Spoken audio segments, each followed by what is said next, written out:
Allora, buongiorno cari telespettatori di Canale Italia, benvenuti. Martedì 18 giugno dell'anno 2013, come sempre in diretta, Notizie Oggi, l'appuntamento mattutino di Canale Italia con i principali quotidiani, con il commento alle varie notizie, la politica evidentemente in primo piano, le vostre telefonate rigorosamente in diretta. Sono partita da lì, ma non dimentico di arrivare a quello che sta succedendo all'interno del governo, dove fino a ieri sembrava che ci fosse questa pace, questa armonia, queste larghe intese che funzionavano, tutti bene, d'amore e d'accordo, e in realtà abbiamo visto ieri con l'affondo di Silvio Berlusconi che le cose non stanno così. La tenuta del governo, secondo lei, si potrebbe giocare proprio sul blocco o meno dell'aumento dell'IVA? No, non penso che la tenuta del governo si giochi su questo, perché comunque c'è un interesse talmente trasversale che tiene assieme un governo che fino a un anno fa sarebbe stato assolutamente impensabile. Veramente pensare di avere una destra e una sinistra assieme sullo stesso governo è una cosa che non ha assolutamente senso.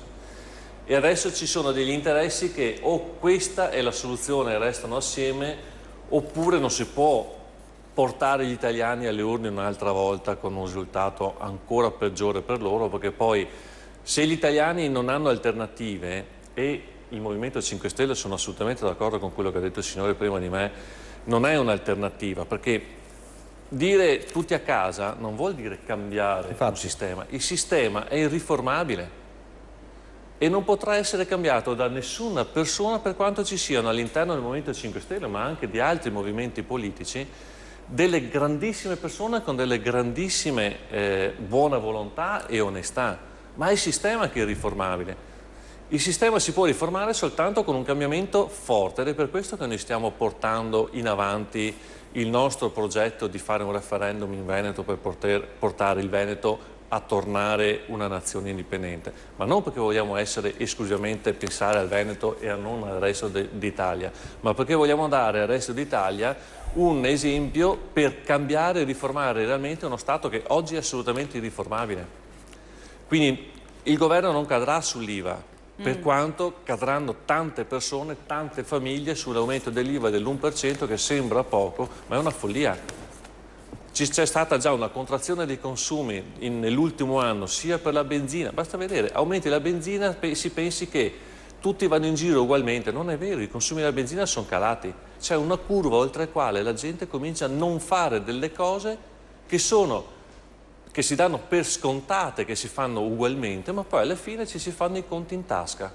Quindi i consumi della benzina sono calati, stanno calando i consumi di generi alimentari, perché anche quelli sono aumentati con l'IVA, perché l'IVA oltretutto non è un qualcosa che va sulla capacità contributiva come recita la Costituzione, va a beccare tutti trasversalmente, che si abbia o non si abbia capacità contributiva, e anche questa è una grande ingiustizia.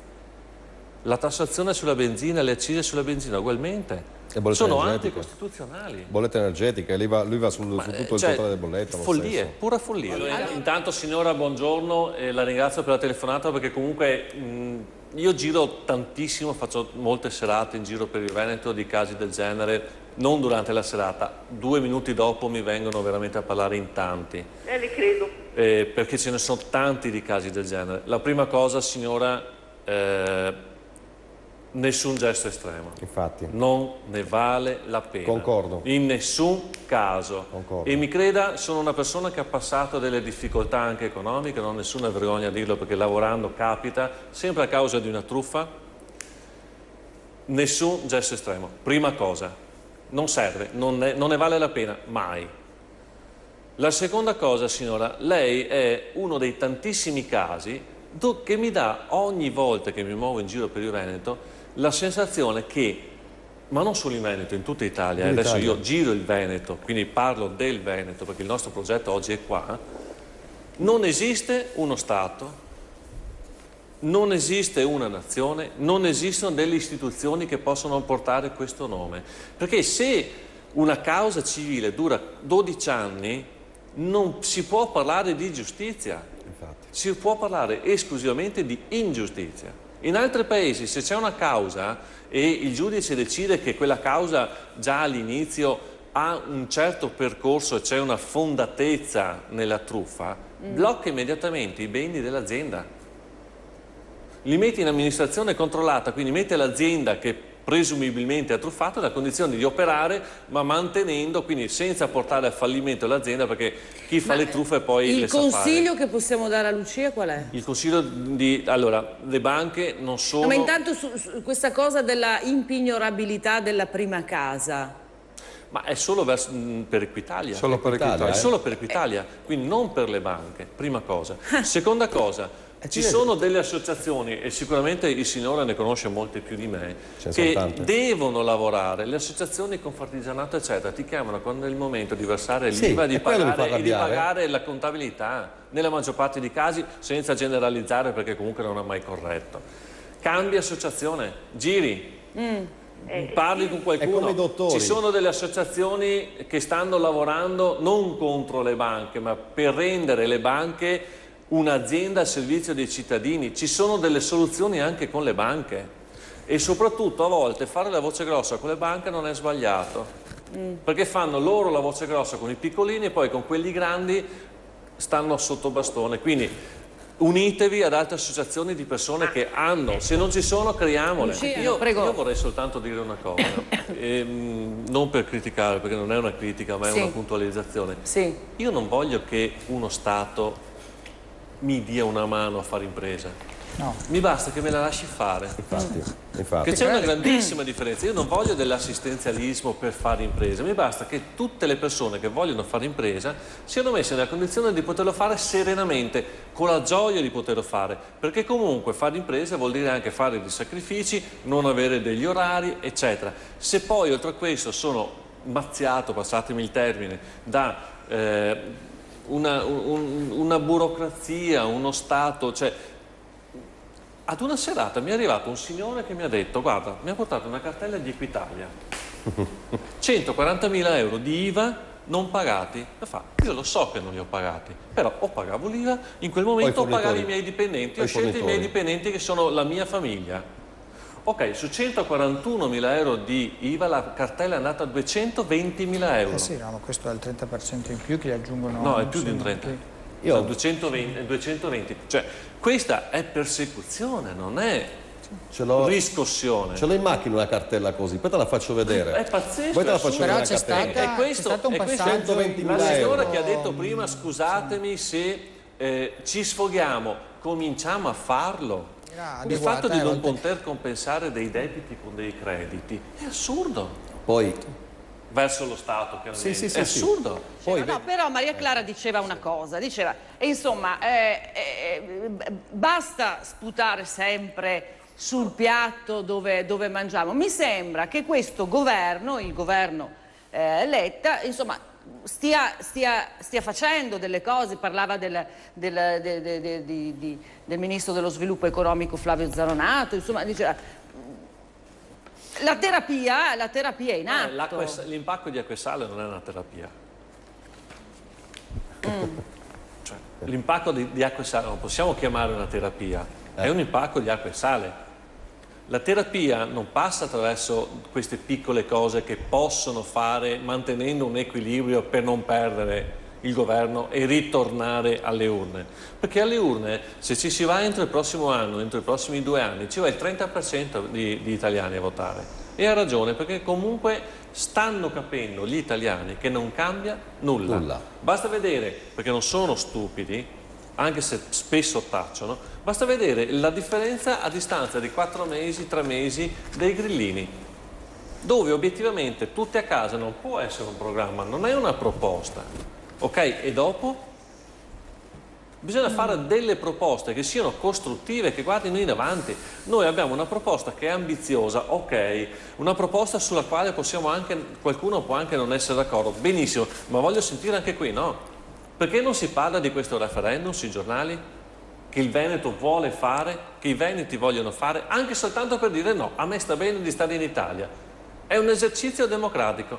Una persona, un consigliere nel Consiglio regionale ha detto durante la votazione per la risoluzione 48 il 28 di novembre, dare la voce al popolo vuol dire fare danni. Guardate cosa ha fatto il popolo che ha scelto Barabba invece di Gesù. L'ha detto e andatevelo a vedere, è registrato. Queste persone hanno una supponenza nei confronti di chi dovrebbero rispettare che è tremenda e non era di destra, anzi è anche abbastanza di sinistra, ma questo non per dire bene la destra e bene la sinistra, perché il nostro progetto è assolutamente trasversale. Vogliamo che i veneti possano essere consultati con un referendum democratico. Questa è l'unica cosa che ha importanza. Perché? Perché o si fa un cambiamento forte e si dà un segnale a tutti i popoli d'Italia,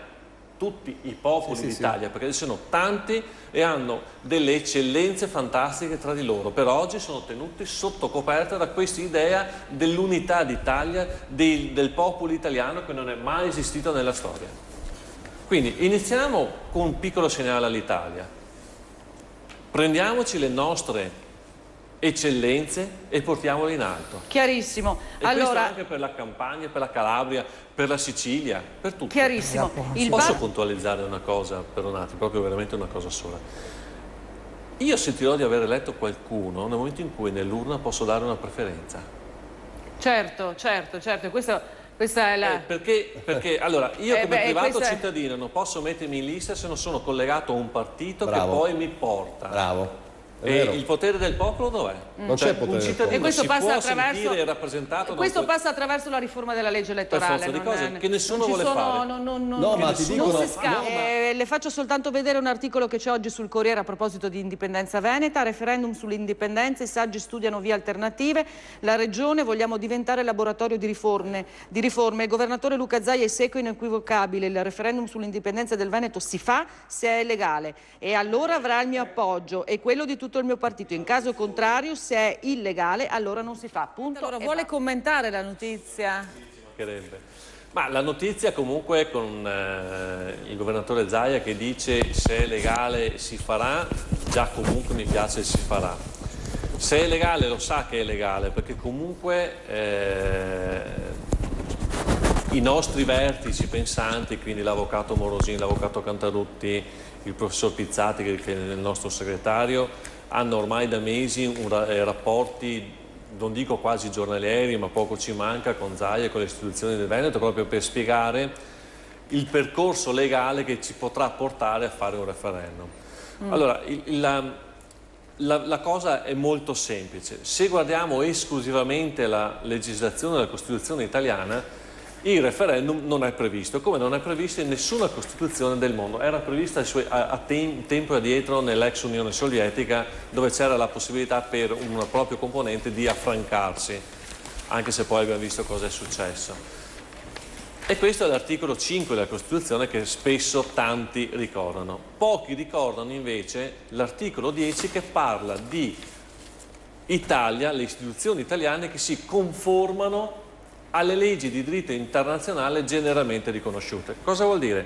Che se una legge nazionale mi dice che non posso, ma una legge internazionale mi dice, Carta dell'ONU, che posso fare un referendum perché il popolo veneto, perché siamo riconosciuti direttamente dall'Italia come un popolo, possa chiedere autodeterminarsi, la legge italiana dice ok, sì. dai, chiarita questa cosa. Non è solo una questione di disperazione, è anche una questione di consapevolezza di essere presi in giro, perché le persone quando si sentono prese in giro diventano più cattive che disperate e non va bene. Il rispetto delle istituzioni, ok, cominciamo a rispettare i cittadini. Partiamo dal popolo, partiamo dai cittadini, da chi deve essere al centro della politica di ogni nazione moderna.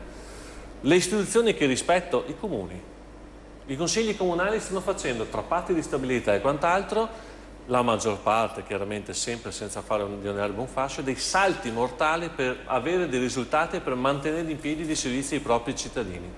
E io penso che i comuni, soprattutto le località piccole, dovranno avere l'80% delle risorse in un Veneto libero. Così si accorcerà anche la filiera tra chi vota e chi è votato e io che ho votato conosco chi sta amministrando e gli do una responsabilità anche diversa.